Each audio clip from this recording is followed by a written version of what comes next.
Welcome to Magic in the Moment, Mindfulness in Real Time. My name is Clayton Platt, and I'll be your host for this podcast journey. Now, for many people, practicing mindfulness has very little to do with sitting on a cushion, lighting incense, or even focusing on their breath. Just paying attention to what they're doing at any moment and doing this intentionally can create that same magic. And our time together is intended to share how mindfulness plays out in everyday life for our guests.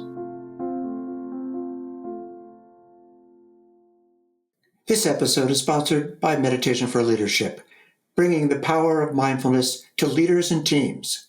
Clear thinking, stronger connections, and better decision-making can start with just a few moments of mindful meditation. Meditation for Leadership offers live, interactive training programs that blend neuroscience and practical techniques to build resilience, emotional intelligence, and focus, so you can lead with confidence and clarity.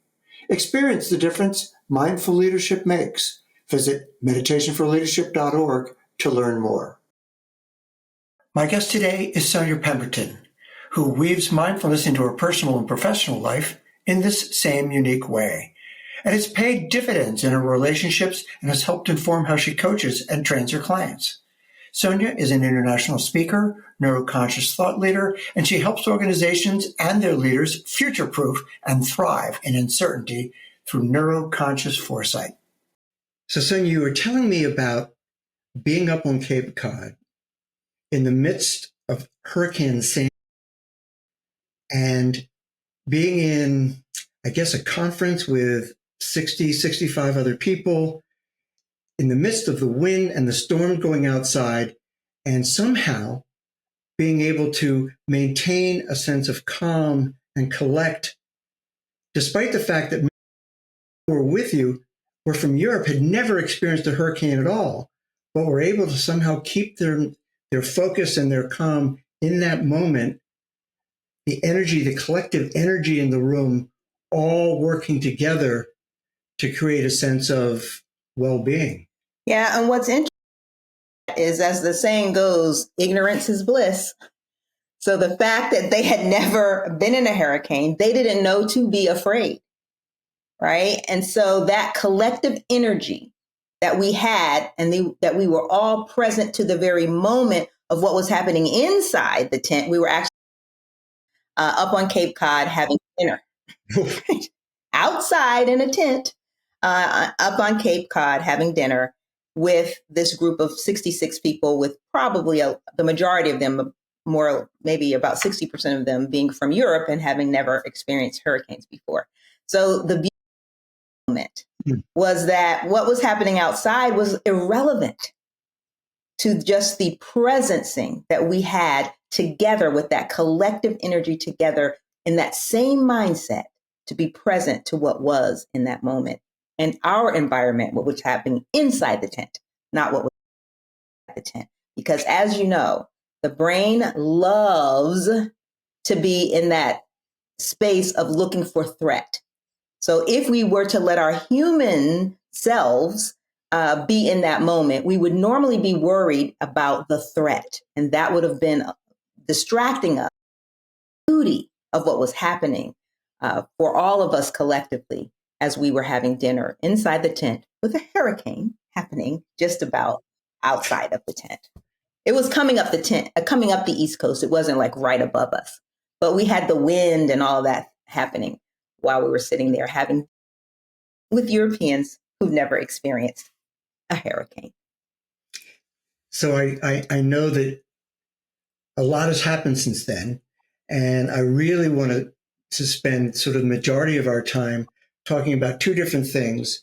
One, and perhaps I think most importantly, the work that you're doing now. We talk about this neuroconsciousness. I'm huge fan of what I've learned about this from you. So I would love to give you an opportunity to expand on that, and also to weave in how the sense of being present in any given moment has informed and affected your relationships with family members and friends. Because to me, that combination of what we do professionally and what we do personally is what real time is all about. When you and I were talking before, you were telling me, and I love this, you said, your definition of mindfulness may be different from mine. And in fact, it isn't. It's just an adjunct to it. And that is, for you, that practice really is walking on the beach, walking in nature, being present to everything that's happening. I'm interested to know, Sonja, the work that you did around presencing, and then your work around the neuro leadership, where I first met you, and now how you've built on that into the neuroconsciousness. Um, how is the parallel there for you in terms of being in that moment and using what you do, for example, to walk on a beach, to walk through nature, support your ability to do that? Yeah, I think it's really important for everyone to have some type of practice. And I'm not sitting on a cushion um, doing my mindfulness practices. And I think for me, it is being as much as possible to be in nature.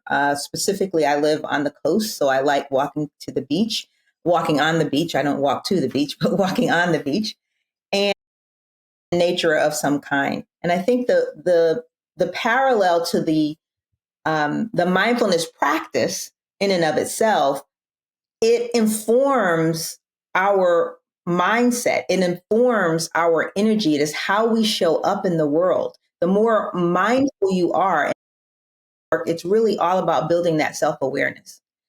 And when you are tuned in, if you will, to your thoughts, your metacognition, thinking about your thinking, when you are tuned in to the mind body consciousness, when you understand you're in a what's happening in your body, what are the activations that are happening in your body in any given situation, when you have the ability to be present with what is in the moment, I think it makes you a better facilitator, a better coach, a better leader, because you are coming from a place of,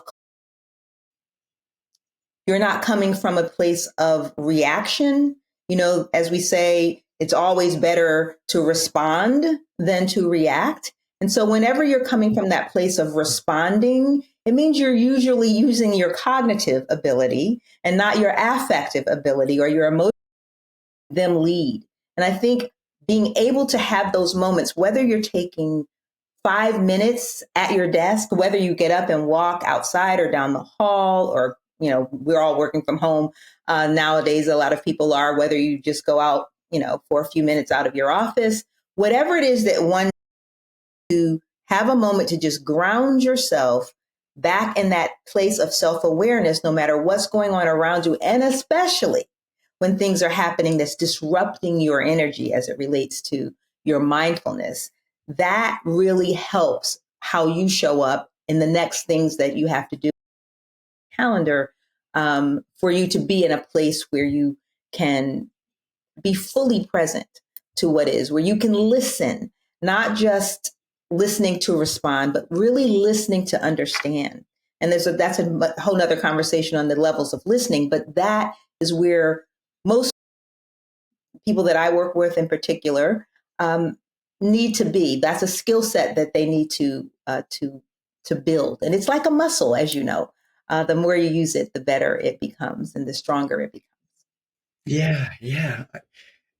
And I think one of the things that I'm hearing as you, that ability to be fully present, to listen to the content and the nonverbal aspects of what's being shared, leaving one's presumptions behind and bringing, and I think you and I had talked about this before, curiosity, right?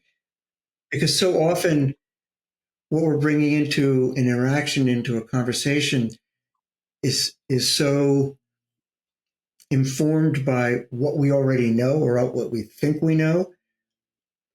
But if we're really there and really being accessible to what's being shared with us with curiosity, and also I think back to that tent on Cape Cod, and I'm thinking about just being there, the Europeans not before, it's like, whoa, this is interesting, right? And doing so without judgment. And that's where you also says, like, not thinking about, oh my gosh, we're going to be swept away. This is like Wizard of Oz. But it's like, oh, this is where we're at. Isn't this interesting? I love that. It's something I tell sometimes in some of my talks or either in a facilitation group is have the curiosity of a 4-year-old in life. I think we get to a point in life where we've had experiences that didn't maybe go the way we go, or, we've had different experiences that have sort of, we stopped dreaming, if you will. We stopped being curious. We are also cautious because nobody wants to make a mistake. Well, first of all, let's normalize making a mistake. It's not really a mistake. It's an opportunity for growth. It's an opportunity to gather. We could change our perception of what a mistake is, and just take that word completely out of our vocabulary. Because the beauty that comes from that is, what did you learn? Now, going back to mindfulness and being present, what did you learn is a much better than why did you do that, right? And so if we take that connotation of something bad happened and turn our minds into what information now do we have that we didn't have before as a result of whatever that situation is, and come again with curiosity, and that's leading with the curiosity, I like to say, of a 4-year-old, because they're constantly asking why. That is the way that we need to get back to that. And we need to normalize and understand and sort of open our parachute, if you will, to understand when we are present and self-aware and not in that place of fear and risk and loss and, oh my gosh, it's terrible, that was awful. No. What did we learn? We always get data from things that didn't go as we expected them to go.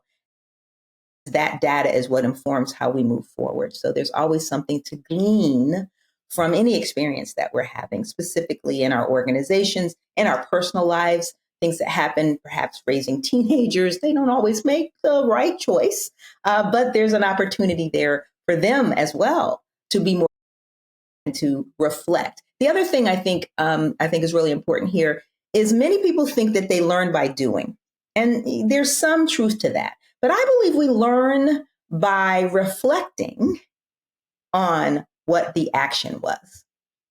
That's where the true learning happens. While you're doing it, figure it out.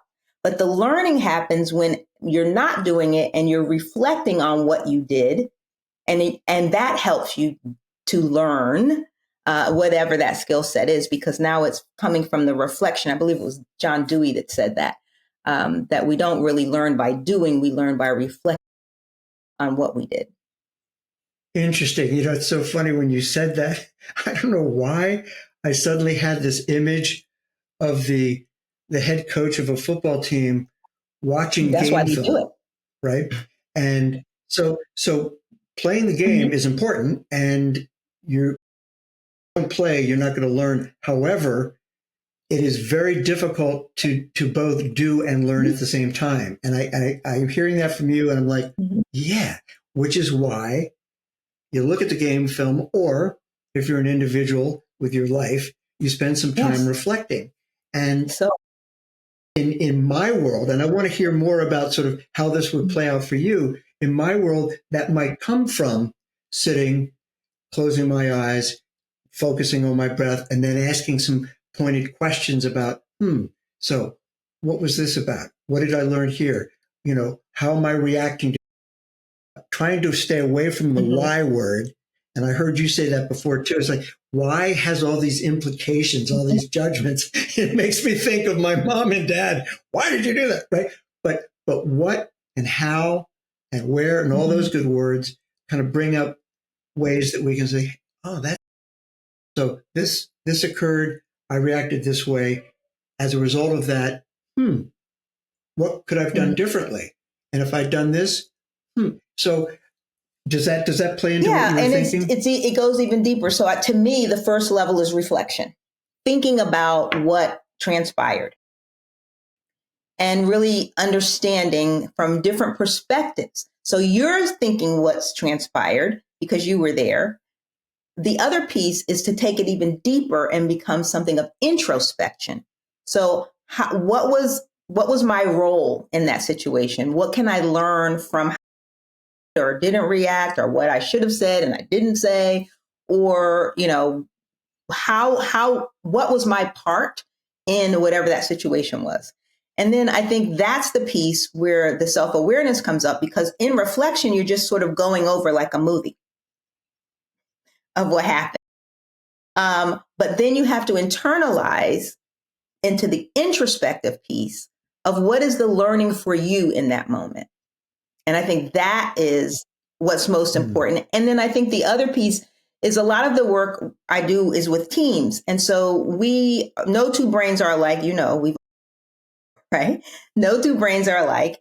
And so we can't assume that other people had the same experience we had, even though we were all in the same room. Their perception of what happened might differ from your perception of what happened. Because, as you said earlier, we have a whole lot of stuff we're used to, experiences that we've each had, that cloud sometimes our judgment around certain things.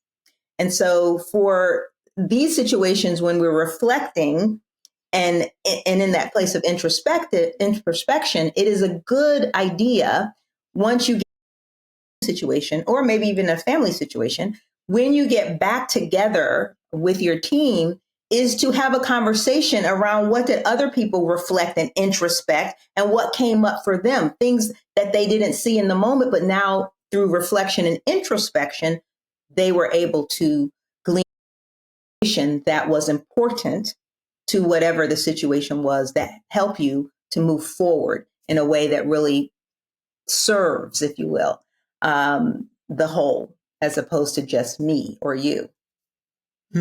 So this sounds like this is, in many respects, the heart and soul and mind of the neuroconscious training and coaching that you're doing. Yes. So my work is grounded in adult development theory. And, excuse me, and in my mind, humans are, we live in this world of three different dimensions. We operate from three different dimensions. One, our cognitive dimension, which is our thoughts. The second is our affective dimension, which are our emotions. And the third is the behavioral dimension, which are our behaviors. And so when we understand each one of those dimensions and how they play out on a day-to-day basis in our thoughts, feelings, and behaviors, being more consciously aware of the decisions that we're making, and not decisions from all of our experiences. And maybe I should say at this point, for each one of us, no matter how many years old you are today, all of your life, your subconscious mind has been keeping a database of every experience you've had. Some of them you remember, don't remember, but they have been keeping a database, and you have been reacting to things in certain ways over the years that have become habits. And so whenever you're in a situation that that might be happening right now, your subconscious, your brain is going to take a record, almost go through that database as quickly as it can to figure out, have we been in this situation before, and how do we handle it? Because the brain, I'm just going to say it, not personal to anyone, your brain is lazy. Okay, it's lazy. It doesn't want energy. Your PFC right here is your executive center, and it doesn't like to work. So it relies on all those past experiences to help you get through life and save it a lot of energy. So we have to be self-aware that that's happening, so we can be conscious of our decisions, making conscious decisions, and not relying on our subconscious, which a lot of the statistics are that 95% of our behaviors are ruled by our subconscious mind and not being made consciously. So think about that for a moment. You're only consciously making 5% of the time or thereabouts. 95% of the time, you are making decisions that have been stored in that big, huge database that's constantly taking in every environment in which you're in, because its job is to keep you safe. And that's the threat than it is to reward. And that was a lot, I know. Yeah, and I'm also aware, I think, I don't know the exact percentage, but you talk about, so over 90% of your decisions are made subconsciously. That's a scary, scary thought. Things that I've become aware of is that close to 50% of our time is spent mind wandering, right? Which plays into that. And I think you mentioned the metacognition, that sense in our mindfulness practice of being able to ourselves thinking about how we're thinking, and understanding, again, with curiosity and without judgment, that, okay, so I wasn't present at this moment. Okay, let me bring myself back. And when you do that, it sounds like that's you in a much better position to make actively well thought out, well reasoned responses and or decisions. But we can't do that if we're in la la land. And a certain amount of time in la la land, not so bad. What I think is sort of driving both of us in these wonderful parallel ways is that we want to know that we've got our hand on the tiller, right? That if we're in this sort of mythical life, that we have some control over where we're going. We may not be able to control the wind, but we can decide how we sail into the wind and therefore be able to tack, for example, and get where we need to go with intention. But if we're not on the tiller, if our subconscious is manning the wheel, who knows where we end up, right? And that's what we have to really be thinking about, because it's that being self-aware enough to make a and knowing that, here's the thing, having the knowledge. Most people don't have the knowledge that 95% of their behaviors or their decisions are being made by their subconscious mind. And that's that piece I think is really important to note, is when we say decisions, they usually an action or a behavior that impacts not only you, specifically in organizations, also in families, that impacts not only you, but anyone else in that is going to be impacted by it. It's usually you, your team, possibly the organization, possibly customer base, possibly which your organization, serves, whatever the case may be. So we have to remember that when you say, oh, well, I made a decision. Well, you made a decision that really is an action or a behavior on some level that extends beyond you. And I think people really need to understand, because most people have never heard that 95% of their, or over 90% of their decisions are made by their subconscious mind. So the more that you can disrupt that natural tendency to allow that to happen, you have and conscious in any given moment of what is happening with you. And we can't control how other people are going to react or respond to whatever it is we're saying, but we can control how we react or respond to whatever is happening in any environment in which we find ourselves. And I think that's super important. That goes on this piece of being consciously aware of your decision-making process. Getting back up here to lazy, who doesn't want to work, and making lazy work so that you can make a conscious decision that serves everyone, interest of everyone. Yeah. And then I think it's also important, I'm going on again, but I think it's also important specifically for leaders. If you're going to make a decision, I led a national consulting team in the healthcare industry, and they had one saying, my team had one saying: a decision can't be made about us without us. Now, I personally love autonomy. I like to have choices. So I like to give my team choices because it's important for people where that is something that really, they don't have a choice.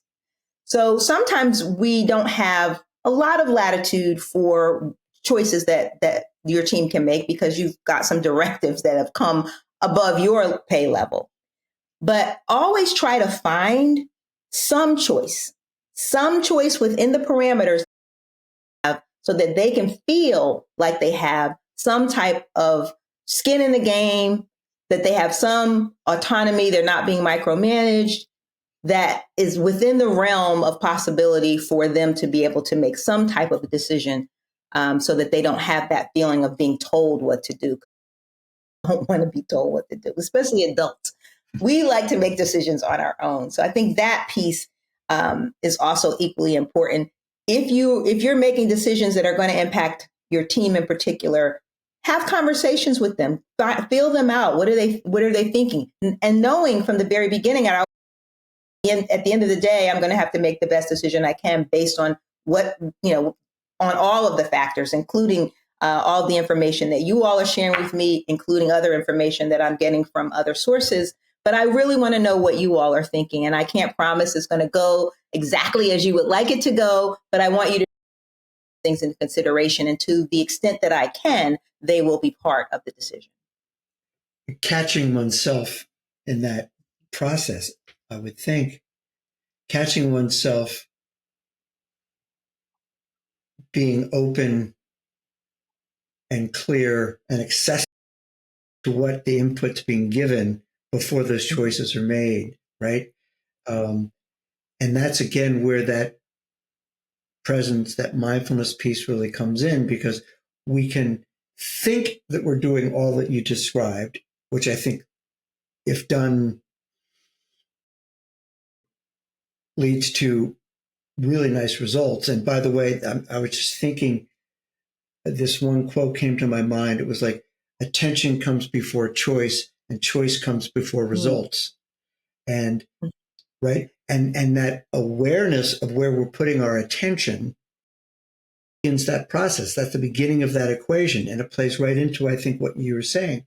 And the self-awareness to catch those moments when our old habits are reemerging and our subconscious is taking over, our ego, whatever you want to say, but fair enough to go, whoa, wait a minute. I asked a question. I wanted an honest answer. The answer was being given to me honestly, and I started to react. It's like, where's that? If you really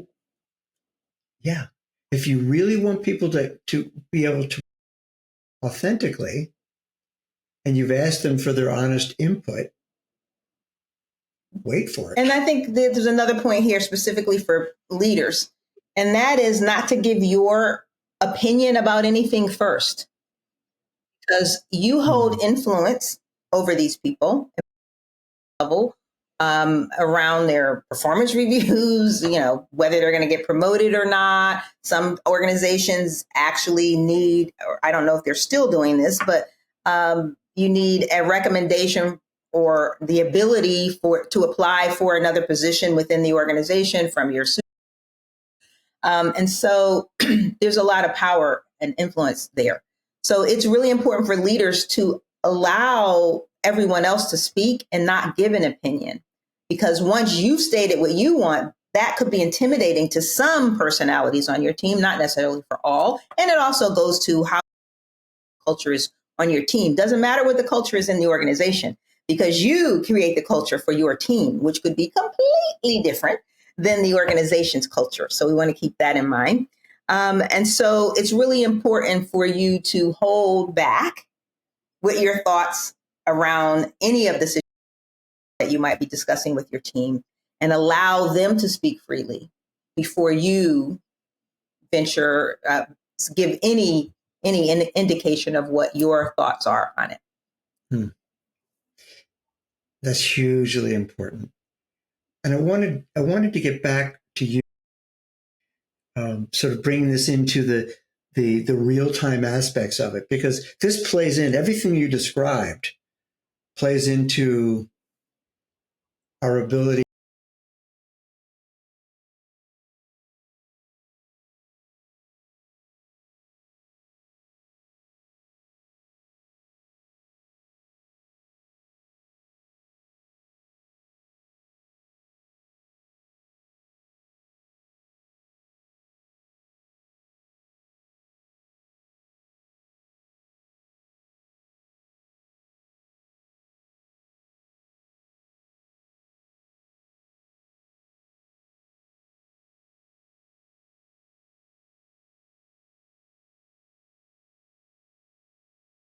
When I didn't even know what it was, right? I was tuned into, I have a talk that I've done for talks last fall where I talk about the hidden navigator.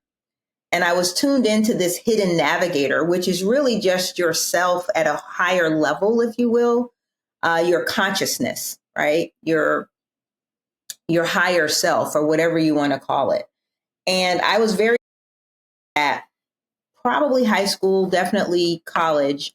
And it just informed who I was and how I wanted to show up and how I did show up in the world. Now, was I a perfect being all the time? No, there were times when I wasn't proud of my behavior, probably more in my 20s than at any other point. We're all growing during that period, and we all think we're so grown and we know everything and all of that. And we do know some things. We know more than we knew and when we were younger and in our teens, but we still have a lot to learn. And I believe we always have a lot to learn, no matter how old. Both been around the sun a few times for decades, and I'm still learning, and that's the beauty of life. And I think for me, the work that I do now is the work that has always been a part of me, but it has now become front and center. I want to work in the world. It's become front and center for the work that I'm doing to help individuals become more self-aware, to not be afraid of change and to embrace that change, because with change comes innovation, new ideas, things that we didn't think about before. Continue to do as we've always done will always be where we currently are. So there's no growth in that. And we must grow. We must innovate. And in order for us to innovate, we have to let go of those unconscious decisions and be more conscious to what's happening. We must listen to other people's ideas, even when we are the boss, and get more information as to how things could possibly work better. This consciousness piece is not necessarily about, as you said before, sitting on a cushion, being at the beach, or walking through nature. You've got to learn to be conscious in every single moment as much as you possibly can. Now, is it easy? Not necessarily. Is it possible? Absolutely. Right? And so when we can be conscious in the moment, happening, and attuned with our emotional intelligence around what other people or whatever we're getting from other people, when we can be in that place of having high emotional intelligence, we can be in that place of being mindful, even if it's for 5 minutes, take it. And when we can be there, when we can go there in the moment, oh, Clayton, that is power. That is power. As they say today, that's fire.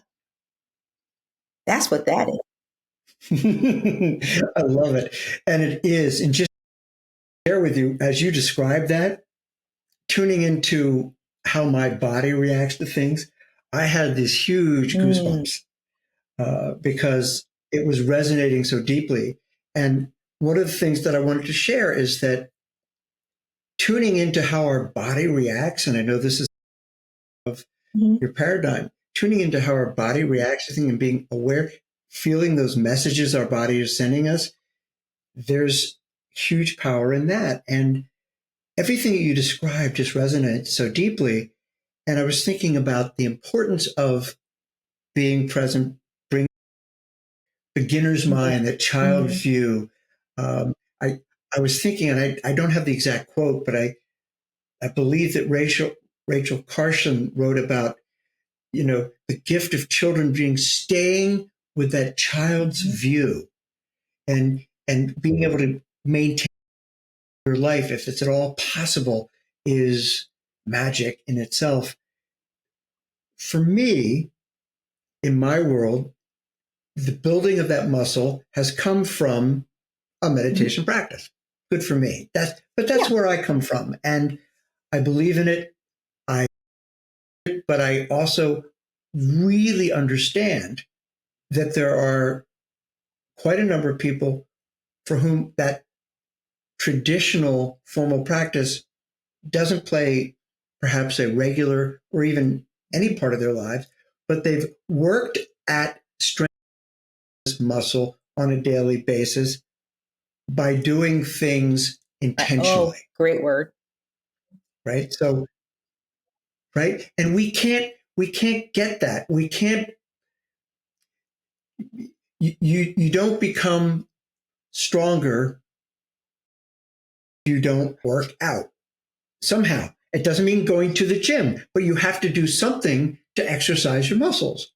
And what you've described to me in the past, again, was in those walks, in those hikes, in those moments, that's when you make the intention to say, I want to be present for what's around me. And sometimes we can be out in mind wander, and that's cool. There's nothing wrong with that. But if we want to strengthen that awareness to say, pull ourselves back into the present and aware so that we can do all the things you described in terms of conscious decision, right? Then we need to intentionally build that presence around our walk, around listening to music, for example. Sometimes just listening and just absorbing that music, all the different notes and hearing things in a song that you've heard 1,000, but paying enough attention that you heard a harmony you never heard before or a bass line, right? One other thing that I wanted to circle back because it was really hit me, because I know you're doing such great work around change and being agile in the face of change. And you and I, our backgrounds in neuro leadership, would sing from the same page of the hymnal, so to speak. Change frightens us. Our minds are wired to avoid threat, absolutely. And yet our mind is novelty. And to me, that juxtaposition plays right into how we frame what we're seeing and experiencing. Because if we're aware that we're starting to react with threat to, oh my goodness, I'm uncertain, I don't have control, and we can that's funny. I'm a European who's never lived through a hurricane before. They didn't know what to expect. I don't know enough to be scared. I'm like, listen to this. Listen to the 10. Are we going to take off? Are we going to fly to the moon? Right? And I'd love to hear a little bit of that from you, because to me, being able to harness and actually feel the felt sense of, wow, I've never done that before. That felt good, right? So being in the tent, I wasn't focused, if that's what you're asking. Ask the question again. I want to make sure I answer the right question. Oh, so the question is broader than that, and it isn't necessarily specifically about that moment in the tent, but rather here's that dichotomy in the brain between being wired overwhelmingly to avoid threat and to notice and move away from it, versus noticing change and the novelty and the wonder of something happening for the first time. Yeah. In your work, how do you sort of support that? Well, it's important to, there's two trains of thought, and the one that I like best, and it really depends on the group and when I get who they are and how they process things, because most people think change is the problem. Change is not the problem. The problem is how we respond and react to change, right? And we all have the power to decide what that's going to be. And so for me, it's having, because the initial thought is, oh, it's going to be the worst thing. It's just going to be terrible, right? And this is just not going to work. It's going to do this and it's going to make that. And I mean, you could make a laundry list of all the terrible things that are going to happen based on whatever the changes that's happening in any organization, whether the mission's changing, whether you're part of a merger and acquisition and you're the acquisition group. Are they going to still have a role for you? And most times people think, well, the group that's doing the acquiring, their jobs are all safe. Not necessarily. Two companies where you may have the same positions, with now you have two of these people, and who's going to stay and who's going to go, and all of those things. I mean, that's just one thing in mergers and acquisitions. And the other thing could be around a new policy that's being implemented. Perhaps it's a DE&I situation. Things that they're trying to do in employee engagement piece. Maybe it's things that they're trying to do around a new performance management system that they're going to be implementing. A list could be as long as, Santa's list, if you will, about things that could happen. But the is why to be aware that we immediately go to the worst case scenario instinctively. It's first. And what I try to do is to say, that could be the scenario. But what if it was better than that? What would that look like? Let's flip the switch for a moment and think about, how might this change be positive? How might this change turn around certain aspects you do? How could this possibly be a moment for innovation and curiosity? Let's leave a little space for grace, that it's possible that it could actually be the best thing. You are making a decision based on that subconscious and experiences that you've had in the past, may not even be applicable to this situation. So we got to get back up here in the lazy and put it to work, so we can begin to consciously think about what are the other options that could possibly, or scenarios that could possibly make, because then we go back to presencing, where we are creating the future as it is emerging.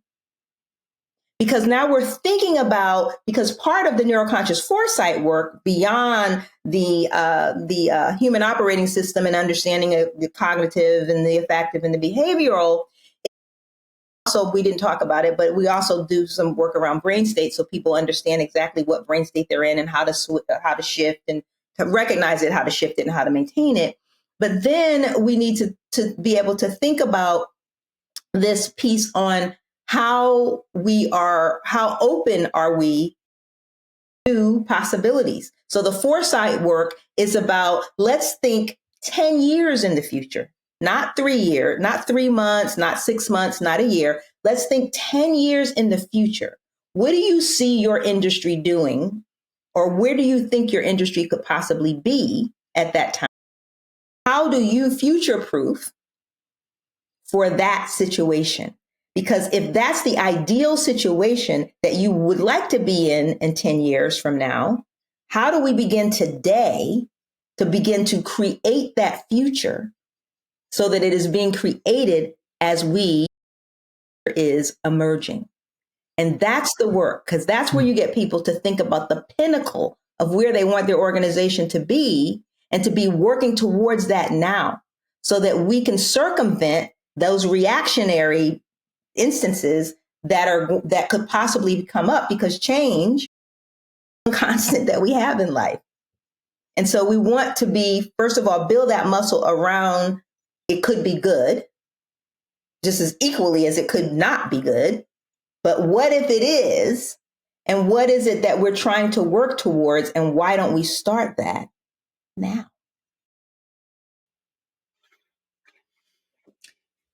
and I think you and I had talked about this before, that sense of visualization, that creating the future memory. I'm a huge fan of that, knowing that, as you said, the brain's keeping this database that have happened. When we create that visualization, that future memory, that's part of the algorithm. And the brain doesn't distinguish what was really happened in the past and what you have now visualized. It's like, that's part of the... It doesn't know time. Right. And right. And one of the other pieces that excites me so much, and it's part of one of the things that I build into some of my mindfulness teaching, is, again, I personally don't use the word future-proof. I love that term, by the way. So if I use it, I will give it due credit. But from a personal standpoint, right, how we set our GPS to become that best version of ourselves. So individuals on the path of building either their better future or their organization's better future based on change, being able to visualize what that change looks like, visualizing overcoming obstacles, right? And then here's the other part that I think can be so important, and where some of that magic lies, is actually getting that felt sense of the obstacle and accomplishing that goal and seeing that change play out, and having your organization and yourself be the best versions of yourselves in 10 years. What does that feel like? And that creates, in many respects, it ties the bow, the brain's ability to go, well, I want that, right? Because that felt good. It's like visualizing the pain of change and the possibility of failure versus all the things that can go right, and visualizing the result of that, the outcomes and the feelings tied to that, to me is a beautiful, it's a beautiful bow on that. And I think that the work that is so critically important, and I understand why we haven't gotten there yet, but that's where the opportunity lies for Sonja, because, 40 years ago, if you told someone you were going to go to a yoga studio, they would, if you told them 40 years ago you were going to be meditating, they were going, oh, you're going to Thailand. But working into now the sense of neuroconscious foresight, people need to hear about it. People need to and see the value of it. And boy, I hope people are listening, because those possibilities excite me. And there's no better person that I can think of to introduce them to these concepts and lead them through success point than you. So I'm so grateful for this. And Sonja, thank you so much for this time together. And I wish you all the best with that. And I also so appreciate your vision on the walks, the hikes. That just reinforces mindfulness can be practiced in so many different ways. Yeah. It's a beautiful thing. And it's an individual choice to do these things. Yeah. Thank you. Thanks so much for listening. I want to take a moment to thank my producer, Marianne Sanders, as well as my friends at Meditation for Leadership in helping launch this podcast. Until next time, this is Clayton Platt, encouraging you to look for those moments of magic in your life where mindfulness plays out in real time.